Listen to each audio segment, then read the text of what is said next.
Hi, welcome to Mental Health Wellness Wednesday. My name is Victoria Rivera and I am a wellness psychotherapist in New York City.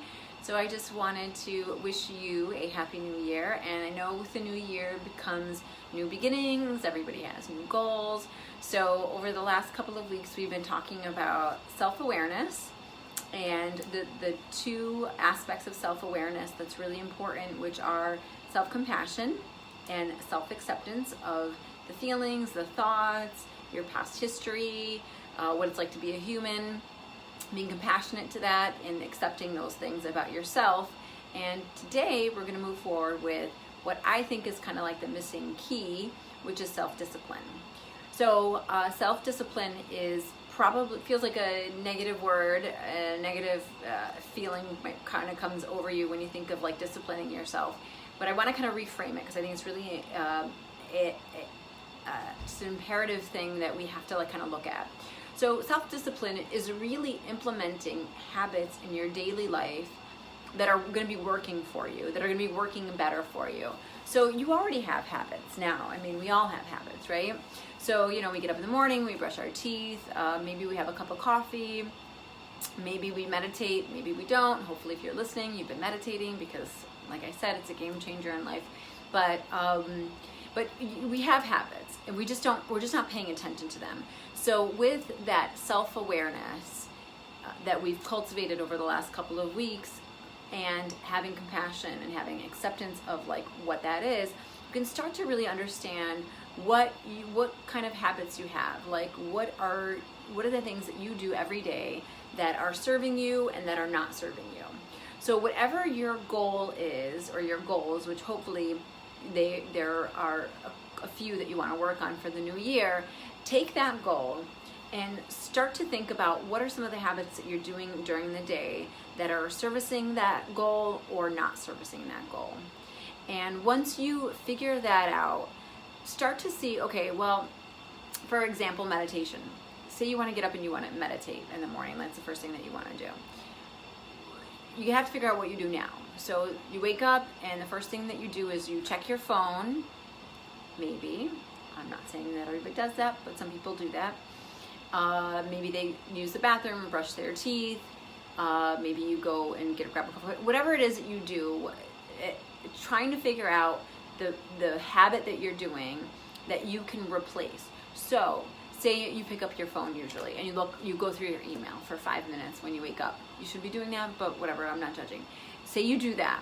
Take that 5 minutes that you've been doing that and just say to yourself, I'm not going to do that. I'm going to take 5 minutes and set a timer and just lay in bed or lay in a chair, or well, you can lay in a chair, but sit in a chair or sit down on the floor with a cushion, whatever it is that you need to do, and just for 5 minutes sit and watch your breath, as opposed to being on the phone. So just replacing whatever it is that you want to work on, whatever goal it is, with something, whatever you're doing as a habit, with something that you want to do.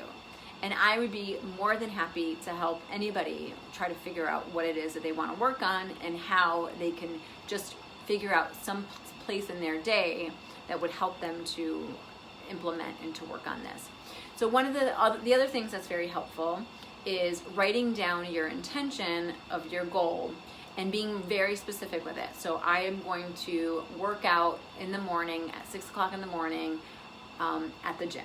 So having a place, having a time, and following through with that by writing it out and reminding yourself every day. So if you have to go to sleep with your gym clothes on, whatever it is that you need to do, kind of setting yourself up for success in that way. Because it's really, the problem is that it's not necessarily when you get to the gym, you're gonna work out, right?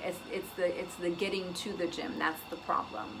So if you have in your mind a set day and time, and you start to make it a habit, like we were talking about, then it'll become second nature. And that whole habits, come at 90 days or something like that. That's not necessarily true. It could take a couple of days to form a habit. It could take a couple of years to form a habit. So really being gentle with yourself and being able to understand that, you know what, I'm gonna try this. It didn't work today, but you know, I'm gonna try it again tomorrow, especially if it's important to you. And that goes to the last piece of self-discipline, is figuring out your why. So whatever it is that you wanna work on that you feel like will make you a better person or will help you in your relationships, it'll help your health, whatever it is, figure out what your why is, the meaning of it. How is this going to help you? Why do you want to change this? Why do you want to work out every day? Why do you want to, you know, meditate? I hope that you know now that, you know, working out, physical exercise, eating healthy, meditating, these are all good things to have as a part of your daily life, because we as humans, you know, we have a lot of issues kind of going on. We're in a society that is actually not conducive to our own ancient bodies, and our environments are actually not in alignment. So, you know, meditating is very helpful. Having physical exercise is very helpful. Eating healthier is helpful in terms of, you know, having energy and feeling good about yourself and taking care of yourself, especially with all the stress that's going on. So figure out whatever your why is. And, you know, if your why is that I don't want to get sick, then, you know, so then you have to figure out, well, what can you do not to get sick? Well, I got to eat healthier. I got to exercise. I got to take care of myself. So these are really important things. So self-discipline, figuring out your why, looking at your habits, starting to switch one of the habits that you're doing that, you know, that's not serving you, and to a habit that is serving you, and making the decisions to making the decision easier by saying, this is the time I'm going to do it, and this is when I'm going to do it, and this is where I'm going to do it. So I hope that's helpful. Again, if there's anything that you want me to talk about, especially with the beginning of the new year, I know we all have like new goals. We want to kind of live our life differently. We want 2019 to be better than 2018 was, and I hope that I can help you on that journey. So please feel free to direct message me or to comment below, and thank you so much. I really appreciate you watching these videos, and take care of yourself. Bye.